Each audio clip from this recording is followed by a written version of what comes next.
What's poppin', yo? Welcome back to another YouTube video. Today we're taking a look at the final in our Quintuplets, Quintessential Quintuplets series, where we are taking a look at Season 1, Season 2, my theory prediction, and now we're taking a look at the movie and taking a look at who he actually married and taking a look at my thoughts and opinions of the movie, which is 2 hours long, might I add.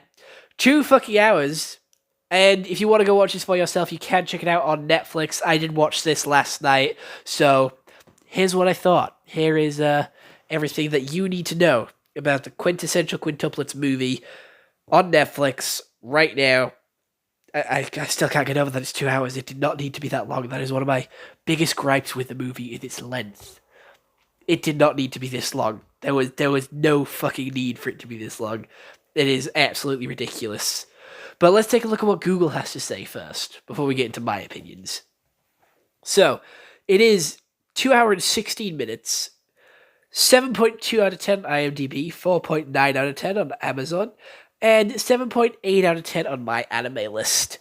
So, teenage Tuna struggles to help the beautiful Narako sisters graduate high school.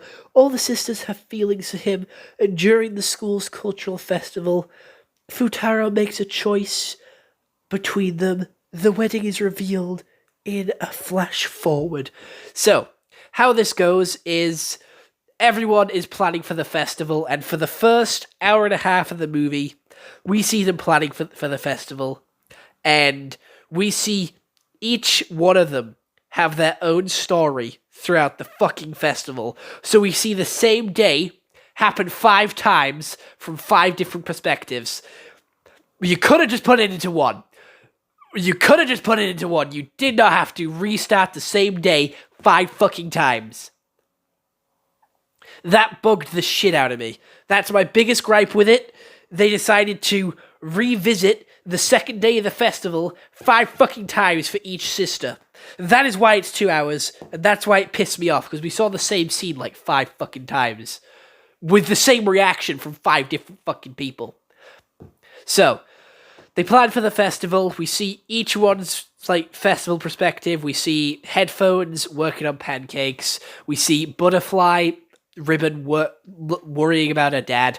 We see Red Hair talking to their real father, which is a fucking plot twist, by the way. Apparently their real father fucking gave them up at birth and just left their mother to fend for herself.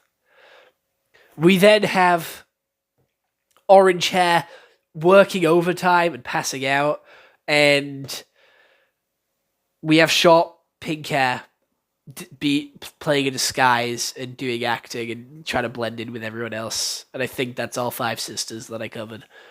Again, very basic, just a quick run through.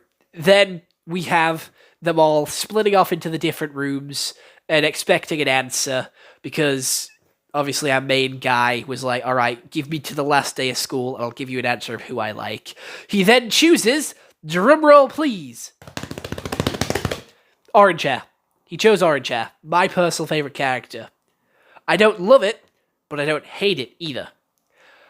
So we then see them they have an argument and she runs away because she feels like she doesn't deserve it, like the sisters deserve it more.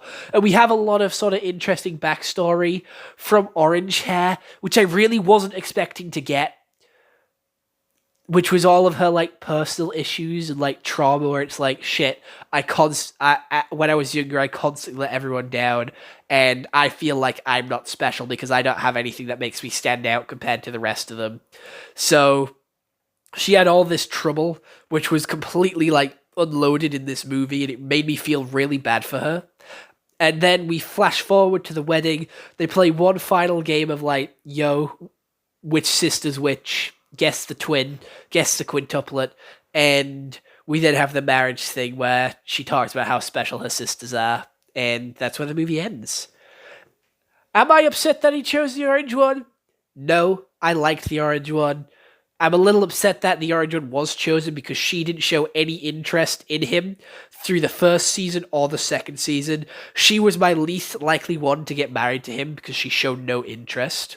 I really thought Headphone Girl deserved it. She was the one that tried the hardest. She was the one that did everything. She was the one that, like, I connected with the most. Like, that was, like, the one that I saw myself in, I'm gonna be honest.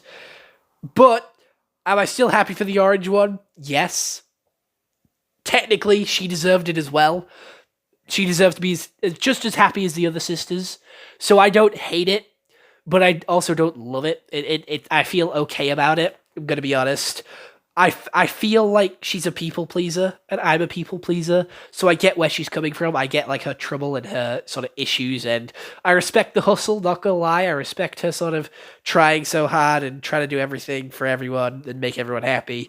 And she really doesn't have anything that she likes. She doesn't have anything special about her because she's constantly, like, trying to impress and please other people. So she doesn't have, like, a real personality.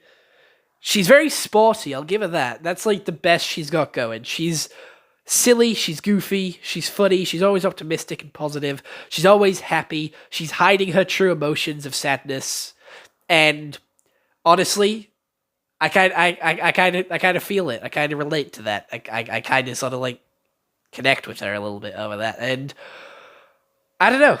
I was shocked. I was shocked. I was definitely shocked when Orange Hair was chosen, but she definitely deserved it after seeing the traumatic backstory that she had. She definitely deserved it. So I'm going to be taking no Yotsuba slander in the comments. No Yotsuba slander here. But, did we have to see the same day 5 times in a row? No. It could have all been done, like, in consecutive. We did not need to go to the start of every day. We could have had it be, like, a sequence of events. We didn't have to restart the day every single time, because there was still a timeline to it, which similar events happened at, like, similar times. So it could have just been one continuous thing. Because we heard about Yotsuba fainting, and then we cut back to, like, 2 other stories, and then we went to Yotsuba's story where she fainted, and he's like, why fucking tell us she fainted at the first story, but then not give us a fucking answer till the third, fourth time we got shown this fucking story? It really bugged me that we went back and started the day over and over again. I felt like it was fucking Groundhog Day over here.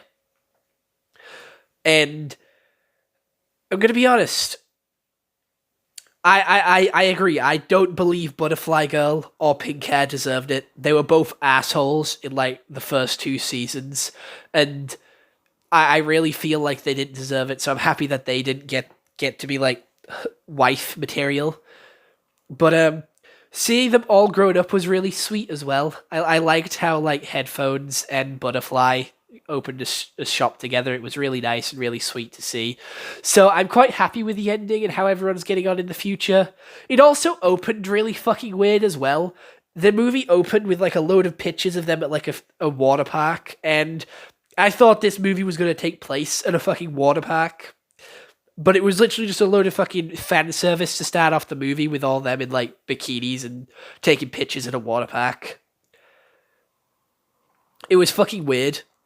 And for whatever reason, Redhead and Orange Hair were the 2 that took interest in him in this movie. Like, this is where they start to like him. And I was so confused when everyone was saying she was the girl. Like, she was the original twin that they met, like, way back when. Like, what the fuck? Why are you all lying? Why are you all saying it's you just because you want it to be you? I feel like that was bullshit. Like, that was fucking cruel of all the sisters as well, to try and take advantage of that. Because it was Yotsuba. They proved it was Yotsuba. So, having them all sort of lie about it in, like, the past 2 seasons, obviously led more into the mystery, but just makes them all look like assholes. Because that's what they are. They're all assholes. They're all assholes to each other to try and get this boy.